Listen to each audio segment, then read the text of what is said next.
एक घने जंगल में टुनटुनी अपने पति कबूतर के साथ रहती थी। टुनटुनी कहती है, सुनो जी, पूरे जंगल में केवल हम ही दोनों गरीब हैं। क्यों ना आप किसी दुकान पर काम पता कर लेते हैं। बबलू कबूतर काम पता करने जंगल के नए चिड़िया मार्ट में जाता है। हेलो सर, क्या आपके नए शॉपिंग मॉल में मुझे काम करने का मौका मिल सकता है? क्यों नहीं, लेकिन तुम कितने पढ़े लिखे हो? बबलू कबूतर कहता है, मैं तो अनपढ़ हूँ सर। अनपढ़ होने की वजह से बबलू को नौकरी नहीं मिलती है और वो चुपचाप घर चला जाता है और अपने खेत में काम करने लगता है। एक दिन बबलू कबूतर खेत में काम कर रहा था, तभी जोर से बिजली चमकती है और कबूतर पर गिर जाती है, जिसकी वजह से बबलू की मौत हो जाती है। इधर घर में टुनटुनी चिड़िया कबूतर का इंतजार करते करते थक जाती है और कहती है, हे भगवान, क्या हुआ? अभी तक नहीं आए। अब मैं ही खेत में जाकर देखती हूँ। टुनटुनी चिड़िया अपने पति को खेत में मरा हुआ देखकर रोने लगती है। हे भगवान, क्यों मेरे पति को मुझसे छीन लिया? उठिए जी, आप कुछ बोलिए, क्या हुआ आपको?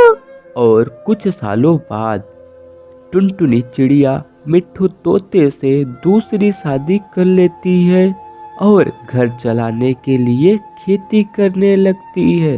तभी गुलाबी चिड़िया टुनटुनी के पास आती है। बहन, बहुत तेजी से भूख लगी है। क्या तुम ये फल हमें खाने के लिए दोगी? टुनटुनी चिड़िया बिना कुछ सोचे समझे, ये लो बहन, अपनी भूख शांत करो। बहन, तुम्हारे इस कामों से मैं बहुत ज्यादा खुश हूँ।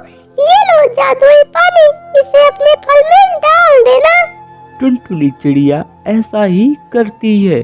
अगले दिन जब टुनटुनी और मिट्ठू तोता खेत में आते हैं तो टुनटुनी कहती है, ए जी, आज तो फल बहुत सारे हैं। ये जरूर उस जादुई पानी का कमाल है जो गुलाबी चिड़िया दी थी। दोनों धीरे धीरे अमीर हो जाते हैं और अच्छे से रहने लगते हैं। जंगल में ऑटो रिक्शा कंपटीशन। पूरे जंगल में ऐलान किया जाता है, सुनो सुनो सुनो जंगल के सभी पक्षियों, जंगल में कंपटीशन रखा गया है।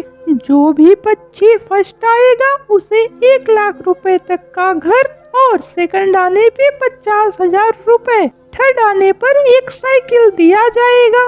टुनटुनी चिड़िया मोनी चिड़िया से कहती है, मोनी बहन, अब तुम्हारे स्कूल की फीस का इंतजाम हो गया। अब तुम जरूर डॉक्टर बनोगी। और इधर कालू कौवा अपने बेटे से कहता है, बेटा चलो अब तुम्हें खरीदी हुई साइकिल नहीं बल्कि जीती हुई साइकिल दिलाऊंगा। लेकिन टुनटुनी को ये बात पता ही नहीं थी कि जंगल में कंपटीशन रखा गया है। तभी मिट्ठू तोता आता है और कहता है, टुनटुनी बहन क्या हुआ, क्यों उदास बैठी हो? क्या करूं मिट्टू भाई, मेरे पास रहने के लिए घर ही नहीं और ठंड तो दिन प्रतिदिन बढ़ती जा रही है। मिट्ठू तोता कहता है, टुनटुनी बहन क्या तुम्हें नहीं पता जंगल में कंपटीशन रखा गया है। जो भी फर्स्ट आएगा उसे 1 लाख रुपए तक का घर दिया जाएगा। सच में तोते भाई? हाँ टुनटुनी बहन। पर मैं अकेली कैसे जीत पाऊंगी? तोता बोलता है, मैं हूँ ना बहन, मैं दूंगा तुम्हारा साथ। सभी पक्षी अपने अपने आटों को तैयार करने लगते हैं। सभी के आटो एक से बढ़कर एक दिखाई देते हैं। अगले दिन चलो सभी पक्षियों, अपने अपने आटो और एक साथी के साथ एक लाइन में खड़े हो जाओ। इस गेम में कोई भी चीटिंग नहीं करेगा। सभी पक्षियाँ पूरी ईमानदारी से खेलेंगे। तभी कालू कौवा फोन लगाकर कहता है, अरे ओ हरामी चिड़िया, तैयार रहना सभी पक्षियों को रास्ता भटकाने के लिए। हाँ कालू भाई, मैं तैयार हूँ। ठीक है, मैं सबसे पीछे रहूँगा। ठीक है कालू भाई। गेम शुरू हो जाता है। टुनटुनी बहन और तेज चलाओ, रोनी बहन और तेज चलो, हमें जीतना है। कालू कौवा कहता है, जाओ जाओ, आगे पता चलेगा जब तुम लोग रास्ता भटकोगे। सभी चिड़िया एक दूसरे से आगे पीछे हो रही थी। तभी उस जगह पर पहुंच जाती हैं जहां कालू कौवा पहले से ही सेटिंग करके रखा था।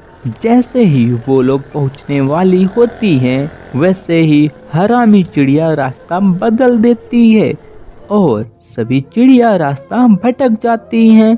तभी कालू कौवा हरामी चिड़िया के पास पहुंच जाता है। क्या हुआ हरामी चिड़िया, रास्ता बदल दिया ना?